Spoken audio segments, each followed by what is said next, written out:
Commission on Human Rights and Administrative Justice directs that Ghana Armed Forces put 2 soldiers on trial as it establishes brutality against 16-year-old boy tortured for 7 hours. Came me about 3 branches of a neem tree and it all broke. I was about to run and he uncorked me, caned me. I was with a singlet with a pant. So I was caned now to a point I can't turn myself. And Ghana Integrity Initiative demands President Akufo-Addo's government publishes investigative reports on corruption cases still hanging after they were reported. Several alleged cases of corruption which inundated the airwaves during the course of the year, but unfortunately, we still do not know the outcomes. And in this package, Attorney General launches investigations into theft of several hospital beds and other consumables from the Ebola Center at the Tamale Teaching Hospital. Also coming up. The performance, the players, they gave everything. And when the players, they give everything, I'm never upset or frustrated with them. I have a good feeling towards them. Manchester United manager Jose Mourinho sacked. We'll tell you about the Twitter storm after the news broke. I am Bernice Abubeidulansa. Great to have you here. The details now. The Commission on Human Rights and Administrative Justice has directed that 2 soldiers who brutalized a 16-year-old boy in 2016 be prosecuted by the Ghana Armed Forces. Corporal Samson Atuahene and Collins Ayison allegedly tortured the boy for 7 hours, claiming he had stolen their mobile phone. The brutality was featured in a Joy News documentary, As If We Weren't Human, produced by head of our Gender and Social Protection Desk, Jojo Kobna. Here are excerpts. From Nalerigu, we connect to Bumpurugu to meet a boy who has a peculiar story. This is my last life. In 2016, a 16-year-old boy, Combian, was accused by a group of military men of stealing a mobile phone. I was really beaten up. I was lashed with neem tree branches. I cried, protesting that they should stop, but they did not. They stripped me naked. They kicked me. And they hung me on a tree, and my leg could not touch the ground. I begged for water, but they did not listen. They melted rubber and dropped it on my back and on my genitals. 2 years after he was brutalized, Combian tells a story. So, started deflating the tie, and I said he shouldn't do that. It doesn't belong to me. He refused, and he started caning me about 3 branches of a neem tree, and it all broke. So I was about to run, and he uncorked me, caned me. I was with a singlet with a pant. So I was caning now to a point I can't turn myself. I have to run to a nearest chief out there. You heard excerpts of that documentary, As If We Weren't Human. Well, the family of Christopher Bama Combian sent a petition to Shraj on the matter. The commission has now released its report. My colleague Joseph Akabele joins me in studio with details. Now, first, Joseph, tell us about the responses of the 2 soldiers to the petition that was filed against them.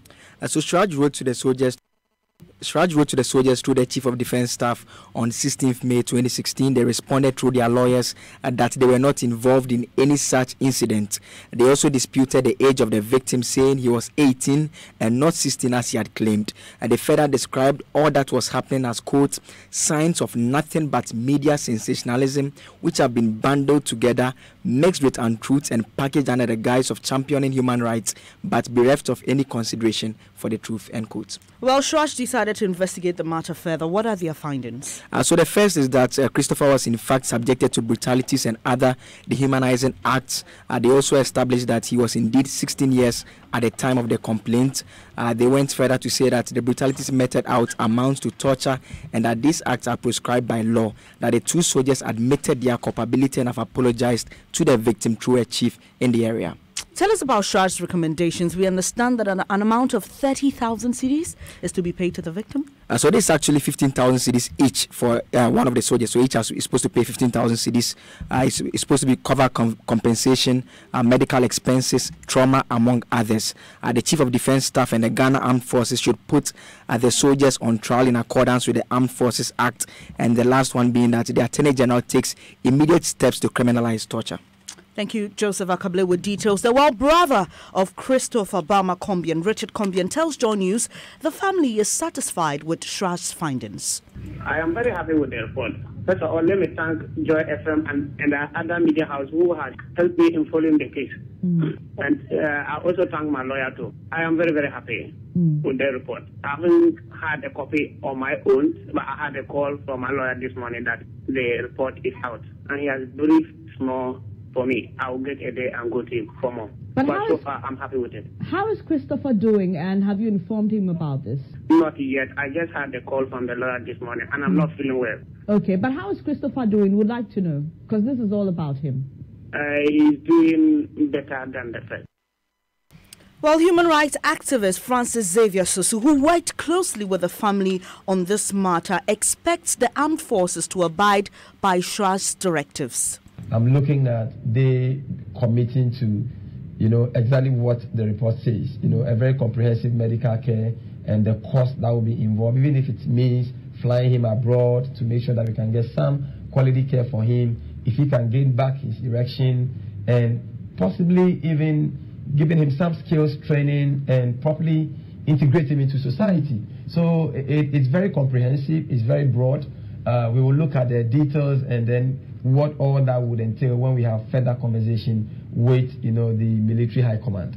Christopher's brother, Richard Kombian, joins us on the telephone. Good morning. We would need our state to criminalize torture. One of the reasons why I think that much effort has not gone into this, you would realize that the people who are mostly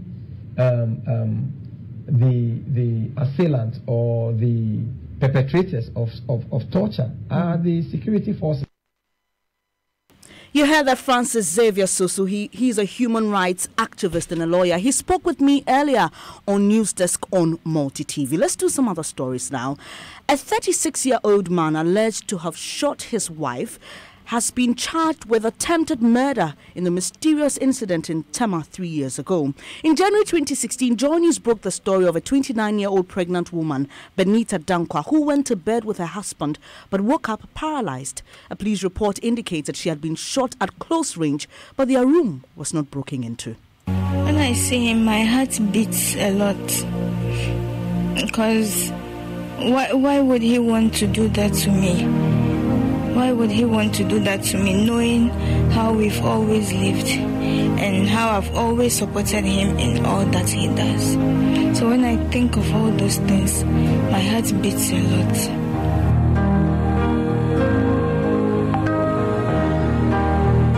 I'm afraid. Since this happened to the child, my wife sits by her the entire day. She defecates on herself, can't pass urine. Things are not well with this family. Whenever I look at her, it saddens my heart because of her current condition. I become so agitated and don't know what to do.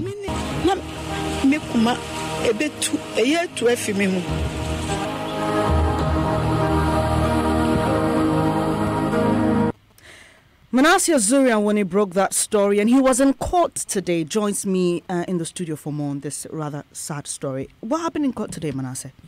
Well, Benis, what practically happened was that there was an adjournment, and it was because the accused lawyer had not come. Besides, they had to finish some procedures before January 9th so that the substantive case can proceed. But why has it taken this long for the case to begin? Well, the investigation took quite some time, and when it started at the lower courts to get to this point, it's now at the High Court.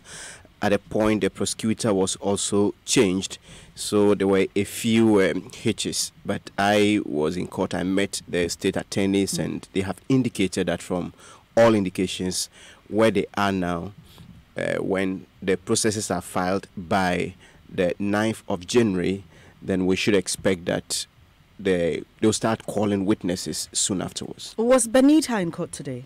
Yes, she was in court with the mother and the father, as well as some of her siblings. And how's she faring from the last time you did that story? She's doing better. After this report, I can say quite a number of persons came in to support her in a number of ways. We are also told that she was working with Askai Airline, and the airline also decided to allow her to work from home. So she's working from home and earning salary. She's doing quite well. And then the family is now happy that at least the journey to justice has begun, and they have hopes in the court to deliver justice in this case. Thank you so much for the updates. My colleague Manasseh Azuria Winnie will keep her eyes on the story and update you as and when we get information. The Ghana Integrity Initiative is demanding updates and publication of reports from the Office of the Attorney General on corruption cases in the country. A press statement read by Programs Manager Mary Awinala cited several corruption cases that have been investigated by the media but remain unresolved. The organization is asking the President to step in and call government appointees to order.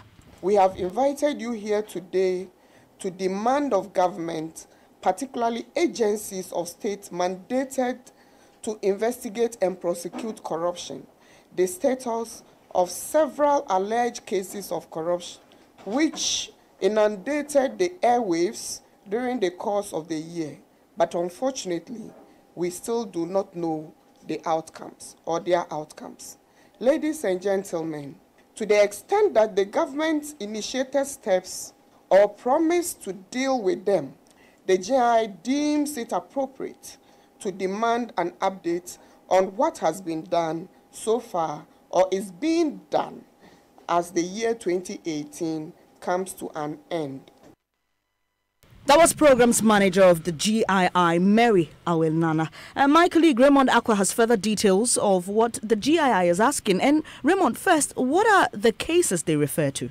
So let's start with the ones that we do know about, and there are in all 8 of them. Specifically, we did a Rob in the Assembly's report. Manasseh led a particular $74 million waste bins scandal in August 2017. The investigation that carried out on the contract awarded some 5 companies belonging to the Jospon Group to supply some 240-litre 1 million waste bins, and some 900,000 pieces of bins were inflated at some $21.1 million US. Now, the other story you should be interested in also is under the same Robin Assembly's emblem, the 98 million fumigation contract and the sanitation contracts in this particular case. Now, there's another story that is connected to us. I already did that story here. Remember the Metro Mass Transfer scandal? That Manasseh story too is part of it, where the state is said to have lost some 1 million as a result of undervaluation of more than 200 buses sold by the then company. There's another story about the Ghana Bauxite Company scandal. Kwete brought us that particular story too. These stories, together with the GFA's Kosinyan Techi issue, together with other stories that have also panned in the course of the year. Now, the diversion of premix fuel. We also know about the Australia visa scandal. The president came in to make some comments on that, and also double salary allegations against members of parliament.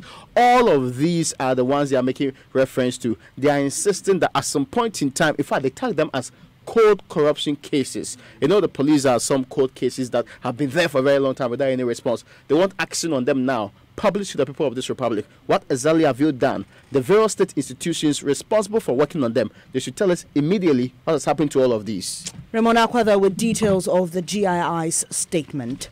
To some other stories now. The Attorney General has launched investigations into the theft of several hospital beds and other items meant for the establishment of an Ebola center at the Tamale Teaching Hospital. A Joy News investigation has uncovered widespread extortion of monies by some nurses and doctors at the facility, a story told in the documentary Robbing the Sick. But it appears there's more to the hospital's woes, as investigation have also revealed a storekeeper and other staff stole items and sold them to doctors who work at the Tamale Teaching Hospital for use in their private clinics. Fred Smith, head of our health desk, has more in the following report. In 2015, government set up an Ebola center at the Tamale Teaching Hospital in response to the outbreak of the disease in some West African countries. The current government donated a 40-footer container. In it, assorted hospital equipment for the center. In September 2017, 3 non-clinical staff, Thomas Kumbari, Mohammed Nuruddin and Nuhu Abdul Malik broke into the container and made away with many of the items. They then sold them to some doctors at the facility, who in turn sent them to their private clinics in the Tamale metropolis. The items included bedside cabinets, hand dryers, 15 drip stands, and the washing machine. The suspects were arrested upon a tip-off. You heard the head of Joy News Health Desk, Fred Smith. Now, caregivers at the Bekwai Central Destitute Home in the Ashanti region are compelled to buy water from their own resources for use by the aged at the facility. The facility has been cut off water supply by the Ghana Water Company for unpaid bills, while a borehole at the center has broken down for over 2 years now. Though the Department of Social Welfare cannot readily give figures on daily or monthly expenditure on water, officials say volunteers get no refund for the purchases. Ohiming Terrier has more. The infirmary, established 61 years ago, provides care to the aged and other vulnerable persons in society. Over 30 inmates who live here and their caregivers struggle for water, electricity, and even toilet facilities. They depend solely on government's Livelihood Empowerment Against Poverty program and individuals as well as corporate support for survival. With a capacity for 100 people, about half of its structures are either indeplorable or uninhabitable. Recreational center, health posts, residential and dining facilities have their roofs ripped off. Sick inmates are carried in taxi to health facilities at the expense of workers. Patrick Nawa is the Municipal Director of Social Welfare and Community Development. This building, the roof is almost off, and this one, which is the hall where we gather them to take their meals, is also off. They are all dilapidated. I don't even know whether we can call them structures. It's just something you cannot call structures. We don't have water. We have had an organization that dug a borehole for us, and it is a white elephant now. Promises by government agencies to put the facility in good shape remain unfulfilled for years. It is almost a punishment to work under such trying and deplorable conditions. Sometimes it's frustrating, but we wouldn't say we lose hope, because it's nice working with vulnerable people. Sometimes the little you are able to do, when they are happy, you feel happy yourself. Meanwhile, local NGO, Guardians of Grey Masters Foundation, has offered to renovate part of the home. The group of professionals and the Asanteman Association in the US want to renovate clinic and recreational facility for the inmates. The proposed project was announced when leaders visited the center to donate food and wheelchairs, among other items, to the aged. It's very sad that how we should neglect our elders in this kind of situation. We have money to buy luxury cars, but we can't afford to take care of our people. That's very sad. Where back in the US, in fact, the way they handle the disabled and the elderly people is absolutely different from here. I'm very sad and very emotional. Ohiming Tera with that report. You're listening to the Midday News on Joy 99.7 FM with me, Benis Abubeidu Lansa. When we return... The performance, the players, they gave everything. And when the players, they give everything, I'm never upset or frustrated with them. I have a good feeling towards them. Manchester United manager Jose Mourinho sacked. We'll tell you about the Twitter storm after the news broke. My name is Kwame Sefakai, and most of you know me as a media personality, but I am also a family man. The UMB mobile banking app, UMB Speed App, saves me so much time by letting me do almost all of my banking transactions on my phone. The cardless withdrawal feature allows me to withdraw cash from any UMB ATM without an ATM card. I can also pay bills, transfer money, request for a loan, invest money, and so much more. So now, I can spend less time at the bank and more time with the ones I love.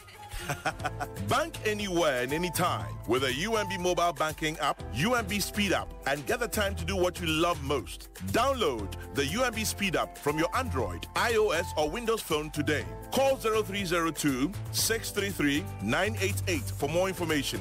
UMB Speed App, Digibank, let's go! On Thursday, 27th of December 2018 from 7 a.m. to 5 p.m. All registered voters of the Ahafo, Bono East, North East, Savannah, Western North, and the OT areas will go to their various polling stations to vote yellow for yes or brown for no to decide whether the new regions should be created or not. All registered voters in the proposed areas, as well as persons who transferred their votes to the areas, are eligible to vote. If the device fails to verify you as the person on the register, you will be taken through a manual verification process once you have your details in the register, and the biometric verification device, BVD, has successfully scanned your barcode. The voter will then be issued a ballot paper which will require the voter to vote either yellow for yes or brown for no. After receiving the ballot paper, the voter must proceed to the voting screen and vote for only one issue. To vote yellow for yes or brown for no to decide whether the new regions should be created or not. A voter can talk to the presiding officer if they have any challenges. Remember, the voting process will be at the Ahafo, Bono East, North East, Savannah, Western North, and the OT areas on Thursday, 27 December 2018 from 7 a.m. to 5 p.m. Vote early to avoid any disappointment. Your vote is your power. This week on the Joy Business Van, a growing garment enterprise. We're at Wadata Uniforms, which specializes in producing costumes for various organizations on a large scale. We'll meet the entrepreneur driving the business. Our people here, we train them on the international standard. What we are producing, it is the international standard. So those going outside to import, when they meet our product, they see that it's the same quality and the same standard. More from the CEO of Wadata Uniforms, Alhaji Dauda Abdullahi, on the Joy Business Van this Wednesday on TV, radio, online, and on ground. It is powered by Joy Business and supported by EcoBank, the Pan-African Bank.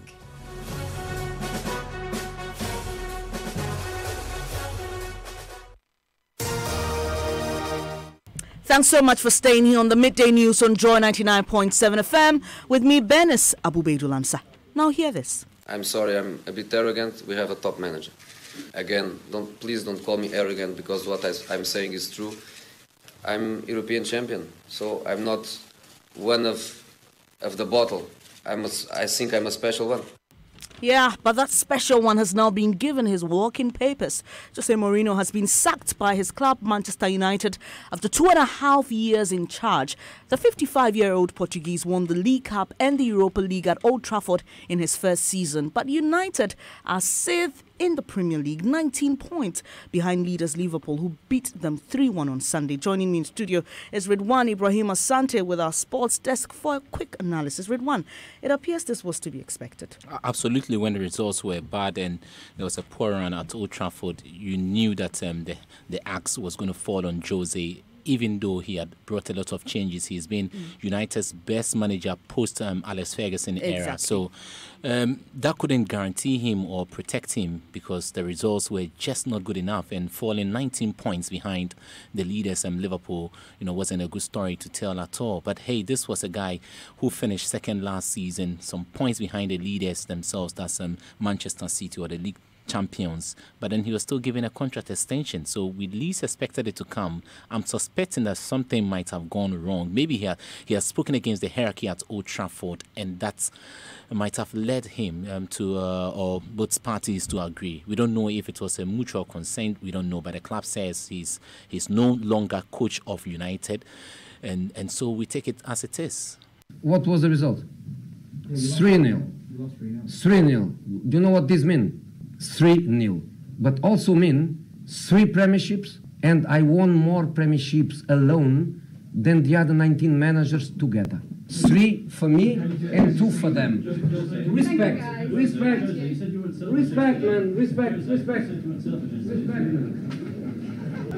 So this was August 27 this year, when his side lost to Tottenham Hotspur, and he came in with that round at a post-match conference. He's the man with a quote. A lot of quotes can be attributed to Jose and for what he did. He ran on most occasions, running with the media. He also delivered the sound bites they wanted to hear, and so they will lose something. The Premier League will lose something. The man with the quotes. Well, do we know now who's tipped to take over management? For now, the club statement says they will be headhunting, you know, a caretaker coach to the end of the season, and it could be that they might look to some of them, the big guns out there. Zinedine Zidane might come in, you know, in the long run as a long-term replacement for Jose Mourinho, not, you know, now. So that's what we have from the club statements and release. For now, we don't know who's in the running to succeed Jose on a short-term basis or in the interim. But we know that our sports team will definitely bring us their updates when you pick up any information. But we went onto the streets to ask some of you what you make of this development. Sometimes the players come together, plan to make sure that the coach is sacked. Are you sure that's what has happened at Manchester United? Well, I can say so because I know Mourinho. He's a good coach. He's had his good days. Now he's having a bad time. People say he's run out of ideas. Why would you want to keep him at the club? Mourinho running out of ideas. I am repeating it again. The players, they plan to let him go. If Man U did not do something about it, they will continue going down and going down and going down. Before you know it, they will find themselves in the relegation team. When I got the news, I wasn't really happy because the players are not putting up their best. Not every time that maybe the team will put up their best. So I think it's not their season. So me, personally, I think sacking him is not a good idea. I'm very disappointed with management and the coach. 3 days ago, the match lost to the Liverpool. I was much disappointed with the technical team. So if they sack the coach, it's okay. Some of you sharing your thoughts with us on Jose Mourinho's sack. We'll also be getting more reactions on Twitter. But now, NDC presidential aspirant Gusi Tano is alleging intimidation of his supporters as the party prepares to elect a flag bearer. Mr. Tano and two other aspirants, Joshua Alabi and Stephen Atubiga, have been meeting the minority caucus in Parliament to campaign ahead of the contest. Our parliamentary correspondent, Joseph Opoku-Gakpo, joins me on the line with more. Joseph, Bennett, what exactly does Mr. Tano mean when he says his supporters are being intimidated? He says this is something that regional executives of the party are most guilty of, he says. He says when it comes, he's going to detail the specifics of it and communicate it to the party officially and other senior executives of the party. But he's clearly not happy with how his supporters are being treated even as they go into the contest. And we know that he's there with Joshua Alabi and Mr. Atubiga. What have they also been saying with regards to this matter? And so this was a closed-door meeting with leadership and members on the minority side. The minority leader himself and his people were all present in that meeting. After the meeting, the two others have been telling us, well, Stephen Atubiga says he has a big announcement coming up between now and when nominations close. He refuses to say what exactly, but he says it's a big announcement. And then Professor Joshua Alabi remains confident that he will win the contest and take the party back to power come 2020. Joseph Opoku-Gakpo there from Parliament. It's now time to know what's trending. And for the first time, I think I can just guess. Jose Mourinho. Yes. Is trending. It is. And David Wojanik says Mourinho thought he won the battles, but Pogba has won the war. And at UTD Street say, right man at the wrong time. Thank you for the small victories, Jose. Hopefully we have a foundation to build on from here. And at Shot on Goal 247 says, from special one to sacked one, it's all gone wrong for Jose. Thank you, Mapita CBD there with what's trending. And that's how we end this edition of the Midday News on Joy 99.7 FM. You can join the conversation on all our social media platforms. Share your thoughts with us. Our top story today, Commission on Human Rights and Administrative Justice directs that Ghana Armed Forces puts 2 soldiers on trial as it establishes brutality against 16-year-old boy tortured for 7 hours. There's more news when you log on to myjoyonline.com. I am Bernice Abubedulansa. Do enjoy the rest of your day.